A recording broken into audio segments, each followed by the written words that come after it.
Hello student, जय हिंद। पिछले class में हम लोग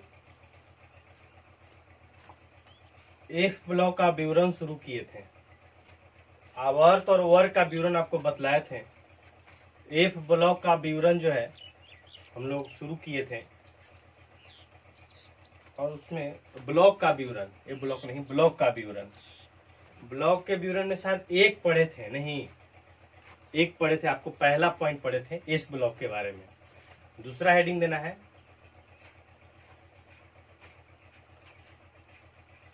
दूसरा हेडिंग देना है आपको, दूसरा पॉइंट लिखना है।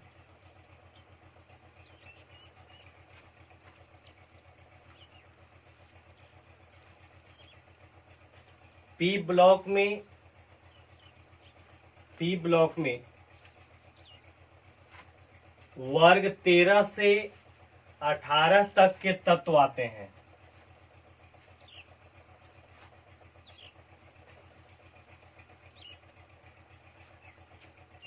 इस ब्लॉक में धातु, अधातु एवं उपधातु तीनों प्रकार के तत्व शामिल हैं।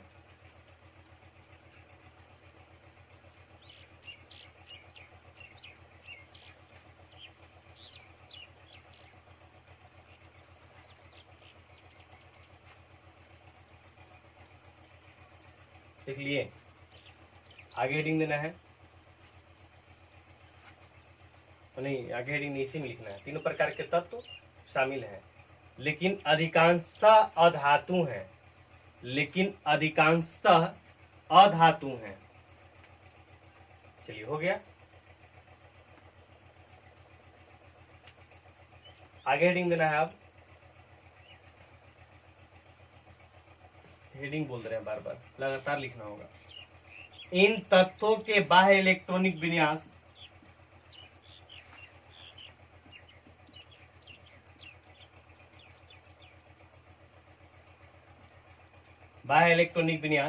NH2 NP126 होता है। चलिए सुनिए क्या क्या कहा गया पी ब्लॉक में। पी ब्लॉक जो है आपको याद होगा कि थोड़ा उधर दाहिने पक्ष में था, वर्ग 13 से 18 तक के तत्व। फिर उसमें कहा कि उस ब्लॉक में सभी प्रकार के तत्व आते हैं, धातु भी है, अधातु भी है और उपधातु भी है, लेकिन अधिकांशतः अधातु हैं। और उनका इलेक्ट्रॉनिक विन्यास क्या होता है, NH2 NP1 से 6। मतलब ये कि अंतिम कक्षा के एस में 2 इलेक्ट्रॉन और उसी कक्षा के पी में 1 से लेकर के 6 तक इलेक्ट्रॉन रहेगा। 1 या 2 या 3 या 4 या 5 या 6। जैसे कोई भी एग्जाम्पल ले लेंगे, नाइट्रोजन, तो नाइट्रोजन 7 है, 1s2 2s2 2p6, सॉरी 7 है ना, तो 2 2 4 और 3 7 ऐसे। देखिए यहाँ ये NS लास्ट कक्षा के, लास्ट कक्षा दूसरा है, तो 2s में 2 इलेक्ट्रॉन है, उसी में मतलब 2p में 3 इलेक्ट्रॉन। मतलब ये 2 हमेशा होगा और जो p वाला इलेक्ट्रॉन होगा 1 से 6 के बीच होगा। चलिए ये कहा गया। आगे हेडिंग देना है, अगला पॉइंट तीसरा, वर्ग 3 से 12 तक के तत्व, वर्ग 3 से 12 तक के तत्व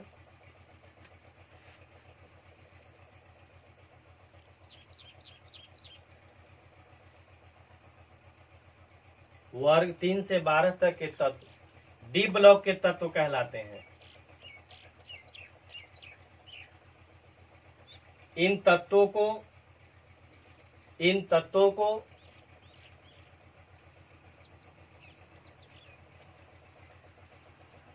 संक्रमण तत्व भी कहते हैं, संक्रमण तत्व भी कहते हैं।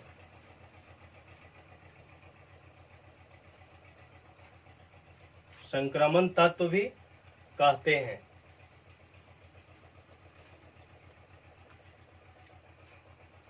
इन तत्वों का बाह्य इलेक्ट्रॉनिक विन्यास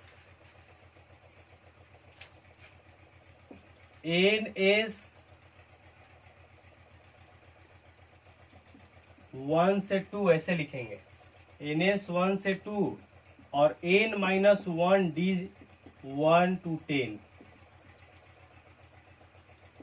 ऐसे लिखना है, बाह्य इलेक्ट्रॉनिक विन्यास लिखिए।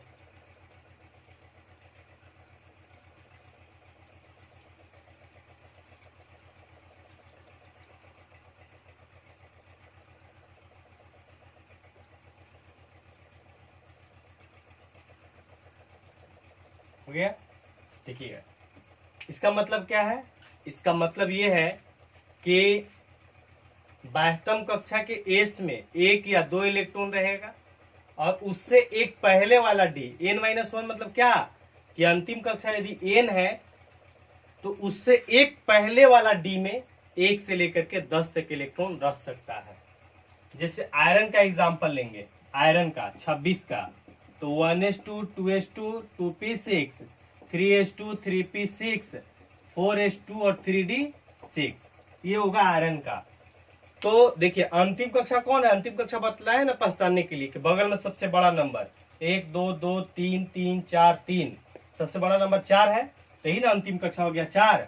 तो अंतिम कक्षा 4 है मतलब n s का मतलब 4s में कितना इलेक्ट्रॉन, 1 से 2 मतलब 2 इलेक्ट्रॉन है, और एक n-1d, इसका मतलब क्या कि अंतिम कक्षा के एक पहले, अंतिम कौन है 4, तो उससे एक पहले कौन हो गया 3, 3 वाला डी में 3d में 1 से लेकर के 10 इलेक्ट्रॉन रहेगा। ये बाह्य इलेक्ट्रॉनिक विन्यास का मतलब है।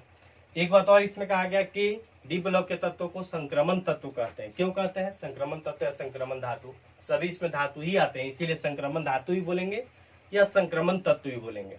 संक्रमण इसलिए बोलते हैं, संक्रमण का मतलब होता है छुआछूत, ऐसा कुछ अर्थ होता है, तो इसलिए कहते हैं कि जो ये है मध्य में स्थित है, माने बीच में, इसके दाएं भाग में पूर्णतः अधातु है और बाएं भाग में पूर्णतः धातु है, मतलब धातु और धातु के बीचों बीच है ये, इसे इसको संक्रमण कहते हैं। दोनों तरफ से संपर्क में छुआ हुआ है धातु और धातु से, इसीलिए इसको संक्रमण तत्व कहते हैं। संक्रमण तत्व पहचानते कैसे इलेक्ट्रॉनिक विन्यास हम लोग और आगे चर्चा करेंगे, कैसे उसको पहचानते हैं। जिसमें डी कक्षा खाली रहता है, जिसमें डी 10 नहीं हो, डी में डी भरने का मतलब क्या कि 10 इलेक्ट्रॉन हो, तो जहां पर 10 से कम इलेक्ट्रॉन रहेगा उसको संक्रमण कहेंगे। मतलब ये कि अपूर्ण डी कक्षक रहेगा।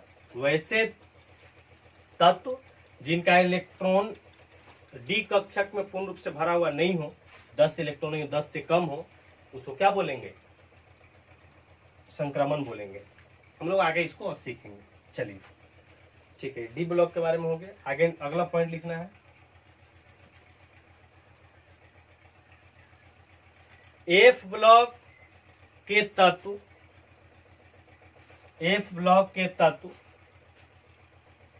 आवर्त सारणी के नीचे दो कतार में स्थिर हैं।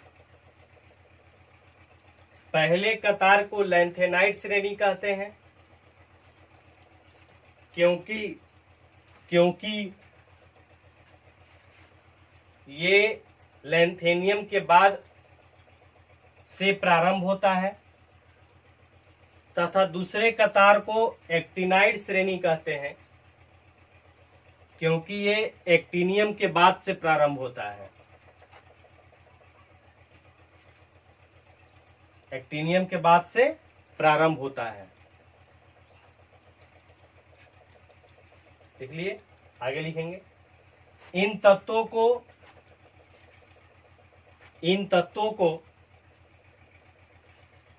तीसरे ग्रुप में रखा गया है, तीसरे समूह में।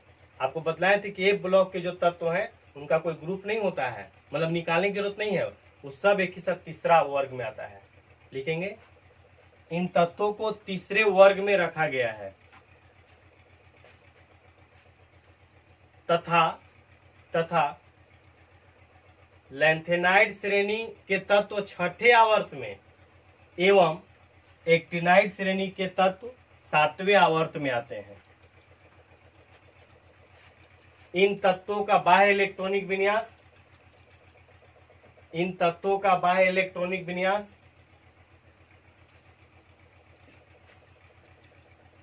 NH2 N-1D 0 से 1 और N-2F 1 to 14, 1 से 14,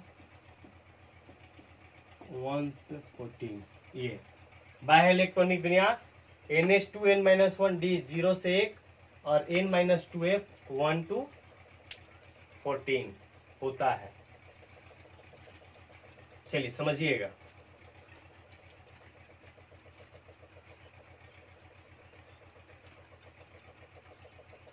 समझिएगा क्या क्या कहा गया।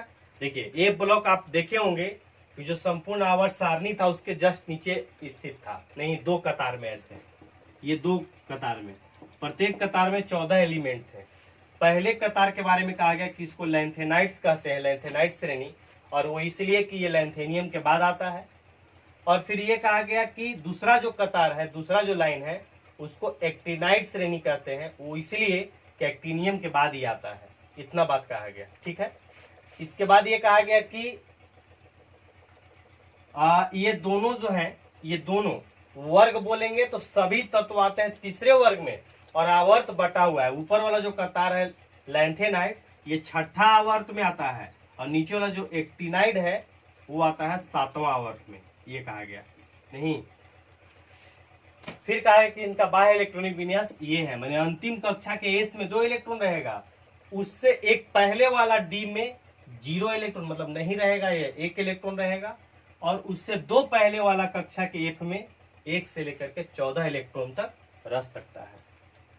ठीक है, ये आपको कहा गया। ब्लॉक के बारे में इतना विवरण है आपको। चलिए, हम लोग अब तक आवर्त सारणी में, आधुनिक आवर्त सारणी में आवर्त, ब्लॉक, वर्ग के बारे में डिटेल्स पढ़े, कैसे निकालते हैं, कैसे किसका निर्धारण करते हैं, इतना सारा बात हुआ है। अब आपको आगे जो है हम लोग इसका पैरामीटर पढ़ेंगे, परमाणुओं का, तत्वों का। उसमें आएगा आपको परमाणु त्रिज्या, आयनिक त्रिज्या, आयनन ऊर्जा, इलेक्ट्रोनेगेटिविटी, विद्युत ऋणात्मकता, आयनन एंथैल्पी, ये सब आएगा। धातुई गुण, आगे हेडिंग देना है आपको, हेडिंग देना है तत्वों के कुछ पैरामीटर, तत्वों के कुछ पैरामीटर।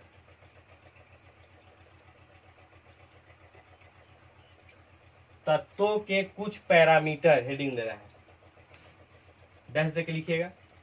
तत्वों के कुछ प्रमुख पैरामीटर, तत्वों के कुछ प्रमुख पैरामीटर निम्नलिखित हैं, निम्नलिखित हैं, है के बाद डैश देख के लिखना है। पहला, परमाणुक त्रिज्या, परमाणुक त्रिज्या या आकार भी इसको लिखेंगे।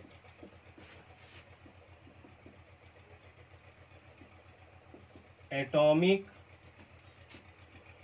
रेडियस, एटॉमिक रेडियस या साइज, आकार के बदले साइज। अगला है परमाणुक त्रिज्या, आयनिक त्रिज्या, आयनिक त्रिज्या, आयनिक आकार क्या होगा? आयोनिक रेडियस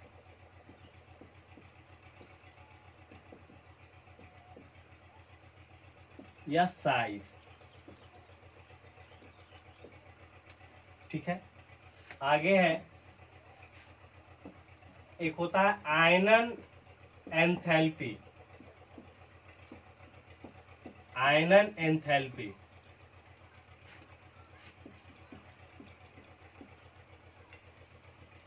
आयोनाइजेशन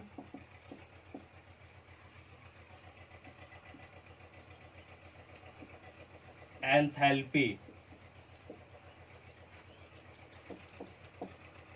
विद्युत ऋणात्मकता, विद्युत ऋणात्मकता, इलेक्ट्रोनिगेटिविटी। इसके बाद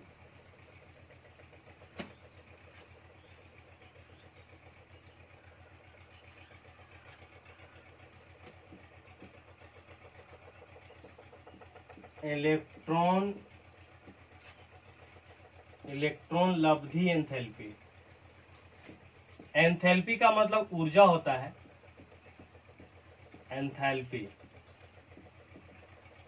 इलेक्ट्रॉन गेन एंथैल्पी। और लास्ट है धातुई गुण, मेटालिक प्रॉपर्टीज।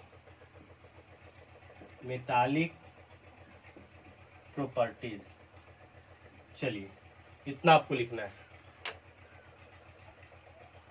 चलिए आपको ये हेडिंग देना है, लिख लिए सब। पहला हेडिंग देना होगा परमाणुक त्रिज्या या परमाणुक आकार। परमाणुक त्रिज्या या परमाणुक आकार। देखिए एक चीज और आपको बतलाना था, हम भूल रहे थे। आपको टेस्ट जो है ना, वो जिस तरह से मैथ का गया था उसी तरह से लगेगा। नेक्स्ट लेक्चर में भी लग सकता है या उससे नेक्स्ट, मतलब आपको तैयारी जो है वो कंप्लीट कर लेना है टेस्ट का। कभी भी टेस्ट आपको लग सकता है, ठीक है। टेस्ट में आपको क्या रहेगा, टोटल सॉल्यूशन जो है, सॉल्यूशन का टेस्ट होगा। सॉल्यूशन का टेस्ट का मतलब क्या है कि हाँ, सॉल्यूशन तो आपको पूरा हो ही गया कंप्लीटली, वहीं से आएगा। आपको एकदम शुरुआत से बिलियन के प्रकार से लेकर के सांद्रण, मोलरता, नॉर्मलता, अनुसंख्यक गुण, न्यूमेरिकल्स बिल्कुल एकदम रहेंगे। न्यूमेरिकल्स के लिए टेंशन की बात नहीं है, जिस आधार पर आपको न्यूमेरिकल्स कराया गया है उसी आधार पर होंगे, ठीक है। तो आपको जो है ये टेस्ट लगेगा, 30-40 नंबर का होगा, 30 नंबर का जनरली होगा। और आपको बनाना है, घर पे बनाना है, चोरी लवाड़ी तो चलेगा ही। इसीलिए क्या करेंगे कि हम आपको क्वेश्चन जो सेट करेंगे वो अच्छे तरीके से करेंगे, जो पढ़ाया हुआ उसी के आधार पर करेंगे। लेकिन एक चीज आपको ध्यान रखना होगा कि आपको बना करके और आंसर जो लोग हम पर्सनल नंबर दे देंगे या जिस नंबर से आपको जाता है उसी नंबर पर आपको भेजना होगा। क्या भेजना होगा आपको बतला रहे हैं। 90% प्लस मार्क्स रहेगा तो प्राइज हम दे देंगे, ठीक है। बड़ा बड़ा प्राइज, इतना बड़ा बड़ा। तो जो प्राइज होगा वो तो मिलेगा ही, मतलब निर्धारित हो जाएगा। आपको क्या करना होगा कि 90 प्लस कैसे समझेंगे हम, लिखने वाला तो बात अलग है। आपको केवल जो न्यूमेरिकल्स का पोर्शन होगा उसका आंसर आपको सेम डे में भेज देना होगा। तो न्यूमेरिकल्स यदि 100% सही हो जाएंगे, मैंने आंसर सही तो मैच कर जाएगा।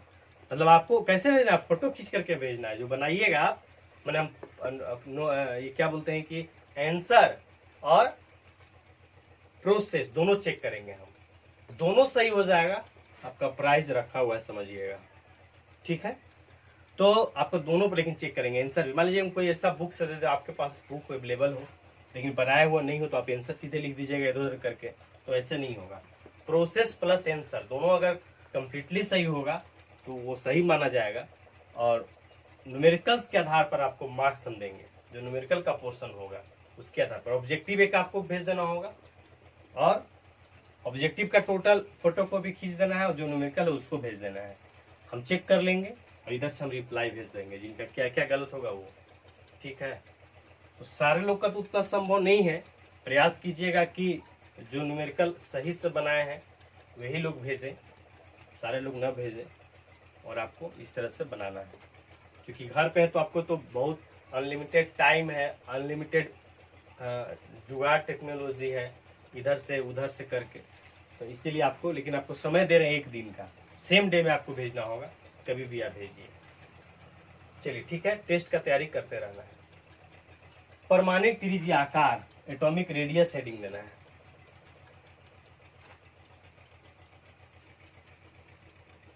देखिए परमाणुक त्रिज्या क्या है।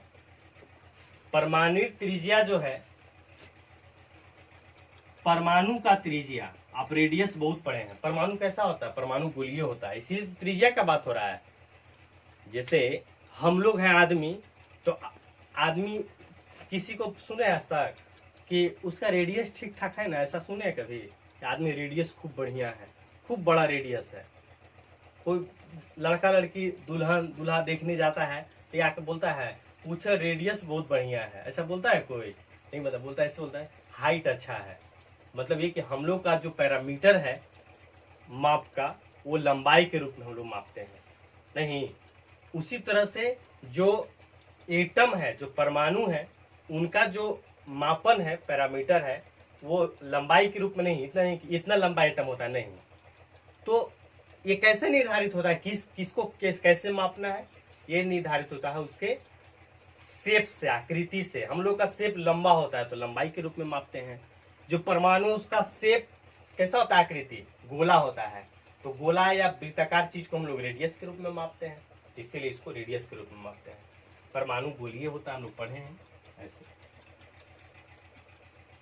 इस तरह से। तो त्रिज्या का मतलब आपको सिंपल पता चल गया होगा कि नाभिक से लेकर के, ये नाभिक से लेकर के बाह्यतम इलेक्ट्रॉन, जिस परमाणु के लिए जो इलेक्ट्रॉन होगा, किसी परमाणु के नाभिक और उसके बाह्यतम इलेक्ट्रॉन के बीच का जो दूरी होगा, यही रेडियस कहलाएगा। सिंपल बात है। नहीं, नाभिक और बाह्यतम इलेक्ट्रॉन के बीच का जो दूरी, उसको क्या कहते हैं? रेडियस कहते हैं, त्रिज्या कहते हैं, यही आकार कहलाएगा। लेकिन इसमें खास बात एक ये है कि जो परमाणु का त्रिज्या है वो निर्धारित कैसे करते हैं। परमाणु का त्रिज्या निर्धारित करने के लिए कोई ऐसा विधि नहीं है मैं कि देखे और त्रिज्या बतला दिए, कि वो माप दिए ऐसे। परमाणु काफी छोटा होता है, कई बार आपको बतलाया है। अरबों खरब करोड़ों की संख्या में परमाणु हमसे टकराते हैं, कोई फर्क नहीं पड़ता है, काफी छोटे होते हैं। तो इस तरह का स्थिति में जो हम लोग का परमाणु है, उनका त्रिज्या कैसे निर्धारित करते हैं, ये एक हम लोग का टॉपिक रहता है। सुनिएगा, परमाणु का त्रिज्या का जो निर्धारण है उनको आणविक फॉर्म में करते हैं, क्योंकि ये काफी छोटा इसलिए अकेले नहीं हो पाता है। तो कैसे करते हैं? तो क्या करते हैं, दो परमाणु को ऐसे समझते हैं कि एक ये परमाणु, मान लीजिए हाइड्रोजन है, हाइड्रोजन को इतना तक नहीं होता है, नहीं, क्लोरीन है, मान लीजिए क्लोरीन, तो एक क्लोरीन हो गया और दूसरा क्लोरीन हो गया। तो समझते ऐसे हैं कि इन दोनों को भी क्रिया करा रहे हैं, तो दोनों मिल गया, तो दोनों मिला मतलब Cl2 बन गया, मतलब अणु के रूप में निकालते हैं। Cl2 का जो Cl2 के आधा त्रिज्या होगा उसको एक क्लोरीन का त्रिज्या कहेंगे। मतलब ये कि दो, अब ऐसे क्यों करते हैं, तो मापने में सुविधा होता है। जैसे यहां से यहां मापना है तो कॉमन है, परमाणु का आकार छोटा है तो आसानी से, मतलब क्लियर तरीके से मापा नहीं जा सकता, मापने में दिक्कत होगा, प्रॉब्लम क्रिएट होगा। इसीलिए क्या करते हैं कि बड़ा दूरी लेने का प्रयास करते हैं। तो बड़ा दूरी लेने के लिए दो परमाणु ले लेते हैं, Cl2 का बात करते हैं, तो दोनों, मतलब दोनों जो परमाणु हैं, इन दोनों परमाणु के नाभिकों के बीच का जो दूरी है, इसका आधा माने बटा 2, दोनों परमाणुओं के नाभिकों के दूरी का जो आधा है वो एक परमाणु का त्रिज्या कहलाता है। ऐसे निकालते हैं। क्लियर हो गया? दो परमाणुओं के, एक ही तत्व का दो परमाणु है तो दोनों परमाणु के जो ये दूरी रहेगा, नाभिक नाभिक के बीच की दूरी, इसका जो आधा होगा वो परमाणु का त्रिज्या कहला जाएगा। ऐसे निर्धारित करते हैं। मतलब ये कि किसी परमाणु के, उसके दो परमाणु के अंतर्नाभिकीय दूरी के आधार को हम लोग क्या कहेंगे, परमाणु का त्रिज्या या परमाणु का आकार कहेंगे। ये तो हो गया। हम लोग के इससे संबंधित बात ये नहीं है, ये नहीं आएगा कि कैसे निकालते हैं, एक दो आपको बतलाएंगे, याद रखना पड़ेगा आपको, ठीक है। लेकिन इतना तो ये बात हो गया समझने के लिए परमाणु त्रिज्या। मेनली हम लोग को परमाणु त्रिज्या का टॉपिक ये होगा कि किस परमाणु का त्रिज्या किससे बड़ा है, तुलनात्मक अध्ययन करना है। सभी गुण जितना भी हम लोग लिखे थे सभी का तुलनात्मक अध्ययन करना है आपको, ठीक है। तो तुलनात्मक अध्ययन में ये सीखना होगा कि क्लोरीन और सल्फर में किसका आकार बड़ा है। ऐसे तो आपको दो तरीके से बतलाएंगे। एक तो ये चेक करने के लिए कि तत्व एक ही आवर्त का है या अलग अलग आवर्त का है, एक ही आवर्त का है या अलग अलग आवर्त का, ऐसे चेक करना होगा। तो बाएं से दाएं ऐसे घटता बढ़ता है, वो पढ़ेंगे हम लोग। एक बात और आपको समझना है, त्रिज्या जो है वो फाइनली कैसे डिपेंड करता है। एक बात आपको शायद पहले बताए होंगे, हम बहुत पहले परमाणु का संरचना जब पढ़ रहे होंगे, तो इससे रिलेटेड बात है, अच्छे तरीके से समझ लेना है।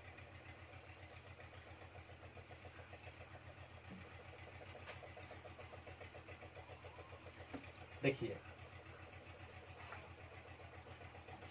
एक बात ये आपको पहले समझना है कि जो परमाणु होता है ना, तो ऐसा नहीं है कि ये नाभिक हो गया, यहाँ पहला परमाणु भले पहला कक्षा से निर्धारित है, ऐसा नहीं होता है, ऐसा नहीं है। आपको क्वांटम संख्या में इलेक्ट्रॉन का क्लाउडिंग बतलाए थे, घनापन, तो माइक्रोस्कोप से जब देखा गया तो देखा गया कि ये नाभिक है बीच में, और नाभिक के जस्ट बगल में हल्का हल्का ऐसे डॉटेड लाइन है, ऐसे ऐसे, फिर और दूरी पर और ज्यादा घनापन, लेकिन जो घनापन है बीच में गैपिंग नहीं है ऐसे, फिर ज्यादा घनापन ऐसे, और कहीं अंत नहीं है, मतलब अंत नहीं, मतलब बहुत ज्यादा बंटवारा नहीं है ऐसे। तो एक पहले हम लोग ऐसे बनाते हैं, इसका मतलब ये नहीं होता कि फिक्स है कि कक्षा हो गया एगो, इसी पर एकदम इसी लाइन पर इलेक्ट्रॉन घूमते रहता है, ऐसा कुछ नहीं होता है। नाभिक है, बगल में पहला कक्षा है, पहला कक्षा का इलेक्ट्रॉन यहाँ से यहाँ तक रहेगा, ऐसे घूमते फिरते रहेगा, फिर दूसरा कक्षा का इलेक्ट्रॉन यहाँ ऐसे घूमे, तीसरा का यहाँ घूमेगा, ज्यादा क्लाउडिंग शो करेगा, ऐसे होता है। मतलब कक्षा एक लाइनिंग में निर्धारित नहीं है, आइडिया से बताया गया है, वैज्ञानिकों ने बताया कि नाभिक के जस्ट बगल में कम क्लाउडिंग है, मतलब पहला कक्षा ऐसे है, बगल में दूसरा तीसरा ऐसे है। तो आपको समझना ये कि इलेक्ट्रॉन जहां तक जाएगा, अब कोई किसी का इलेक्ट्रॉन यहाँ तक ऐसे घूम रहा है तो बोलेंगे कि इसका त्रिज्या मतलब आकार यहाँ से यहाँ तक हो गया, मतलब बाह्यतम इलेक्ट्रॉन, किनारे वाले इलेक्ट्रॉन और नाभिक के बीच की दूरी को परमाणु का त्रिज्या कहते हैं। घटता बढ़ता कैसे है तो समझिएगा। देखिए, घटने बढ़ने का बात ये आपको एक फैक्ट समझ लेना, बहुत इंपॉर्टेंट बात है, आयनिक एंथैल्पी में पूरा यूज आएगा। आयनिक परमाणु त्रिज्या, आयनिक त्रिज्या और आयनन एंथैल्पी और इलेक्ट्रॉन लब्धि एंथैल्पी, सबका एक ही बात है, एक ही कारण है, सबका समझिएगा अच्छा से। बीच में प्रोटॉन रहता है, धनात्मक कण और न्यूट्रॉन। धनात्मक कण जो प्रोटॉन है वो ऋणात्मक कण इलेक्ट्रॉन जो चारों ओर से घूमते रहता है, इस पे आकर्षण बल लगाता है, इसको अपनी ओर खींचता है, लेकिन ये जाता नहीं है क्योंकि इस पर भी सेंट्रीफ्यूगल फोर्स बाहर की ओर लगता है, तो बैलेंस होकर अपनी जगह पर घूमते रहता है। अब जैसे ही ये बल प्रभावित होगा, तो ये बल किसके द्वारा लग रहा है? प्रोटॉन के द्वारा। तो यदि प्रोटॉन की संख्या में कमी या वृद्धि हो जाए, या इलेक्ट्रॉन के रिस्पेक्ट में, मान लीजिए कि 10 इलेक्ट्रॉन था टोटल, यहाँ से यहाँ तक 10 इलेक्ट्रॉन और 10 प्रोटॉन इसको खींच रहा था, अब इलेक्ट्रॉन घट गया, इलेक्ट्रॉन किस तरीके से बाहर निकाल दिए, तो इलेक्ट्रॉन जब घट गया 10 से 8 हो गया, 7 हो गया, और प्रोटॉन 10 ही है, तो और तेजी से नहीं आकर्षित करेगा, तो और तेजी से आकर्षित करेगा, तो जो इलेक्ट्रॉन है वो थोड़ा नजदीक, यहाँ जो घूम रहा था इलेक्ट्रॉन ऐसे ऐसे, वो इलेक्ट्रॉन अंदर की ओर यहाँ से घूमने लगेगा। हम अभी वही बात आपको बोल रहे थे कि कोई कक्षा निर्धारित नहीं है कि जो है पहला लाइन पर इलेक्ट्रॉन घूमेगा, नहीं, इलेक्ट्रॉन जहां घूमेगा वो कक्षा हो जाएगा। हाँ, लेकिन ये बात है कि इलेक्ट्रॉन घूमने का एक निर्धारित जगह होता है, वो क्लाउडिंग से डिसाइड होता है। कम क्लाउडिंग वाला बिल्कुल नजदीक रहता है, घनापन वाला, दूसरा घनापन वाला, तीसरा घनापन वाला, ऐसे। तो आपको ये समझना है कि इलेक्ट्रॉन की संख्या परिवर्तित होने से ये आकर्षण बल प्रभावित हो जाता है, परिवर्तित हो जाता है, और इसी से त्रिज्या घटता बढ़ता है। आयनन एंथैल्पी इसी से बात आता है, इलेक्ट्रॉन लब्धि एंथैल्पी इसी से आता है। बात समझ आ रहा है, क्लियर हो रहा है? तो कुल मिलाकर के आपको ये बात समझ जाना है कि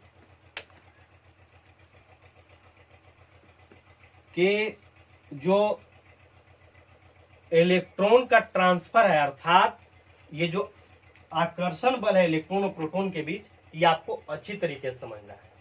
आप अपने हिसाब से कोई भी बुक से इसको समझिएगा, आकर्षण बल को। आकर्षण बल समझे कि टोटल गुण क्लियर हो गया, मतलब ये पैरामीटर, परमाणु त्रिज्या, आयनिक त्रिज्या, इलेक्ट्रॉन लब्धि एंथैल्पी, आयनन एंथैल्पी, ये सब क्लियर हो जाएगा। चलिए, इसी के आगे से हम अगला लेक्चर आपको शुरू करेंगे। आज इतना ही, धन्यवाद।